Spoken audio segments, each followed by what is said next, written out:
տեղում ձեր հարցին անդրադարձանք, խնդրում եմ նստեք, էլի։ Տեղում ձեր հարցին անդրադարձանք, նախ հիմա ձեր ընտանիքի համար 3 միլիոնը կդառնա 4 միլիոն։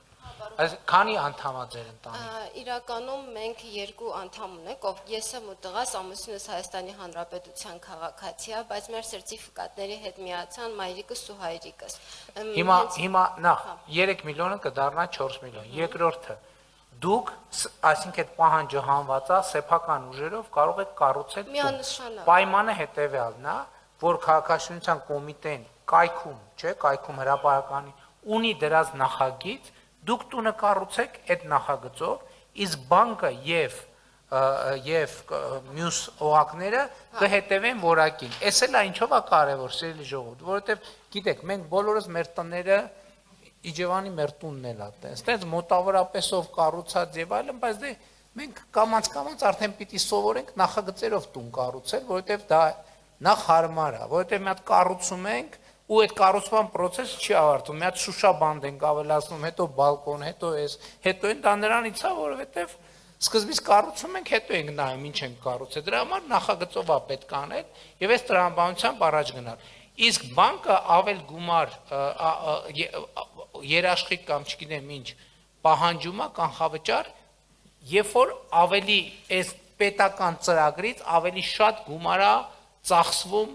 բանի համար։ Հիմա մենք հույս ունենք, որ այս փոփոխությունների արդյունքում գումարն է կշատանա եւ դուք ձեր տունը արդեն կարողանաք կառուցել։ Մանավանդ ձեր ամուսինը շինարար է, ինքը կարծում եմ այդ ամեն հարցերը կարողանա լուծել։ Պարոն Փաշինյան, կներեք էլի մի հարցով էլ, այդ որ շեշտում էի 1, 2 եւ 8 հոգանոց ընտանիքները, կոնկրետ խոսքը նրա համար էր, հայ ամուսինը շինարար է, հիմա մենք կառուցենք մեր տունը, բայց հազարավոր արցախցիներ չունեն այդ հնարավորությունը, այսինքն իրանք բաղկացած են 2 եւ 3 կամ 1 հոգանոց ընտանիքներին։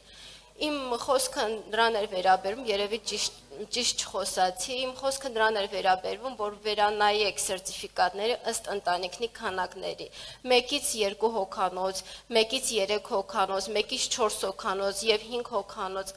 1-ից 10 հոգանոց ընտանիքները նույն կարգավիճակում չեն։ Ու չեն էլ կարան ունել սերտիֆիկատ, խոսքի 1-ից 10 հոգանոց ընտանիքը կարող է ինքնուրույն տուն ձեռք բերել, բայց 1-ից 3 հոգանոց ընտանիքը հնարավորություն չունի եւ հավելյալ կանխավճարը ցավոք սրտի չունի։ Ես աշխատում եմ պետական հիմնարկում, Փառք Աստծո, ստանում եմ աշխատավարձ, բայց իմ աշխատավարձը չի հերիքում, որ ես ձեռք բերեմ տուն, քանի որ այնտեղ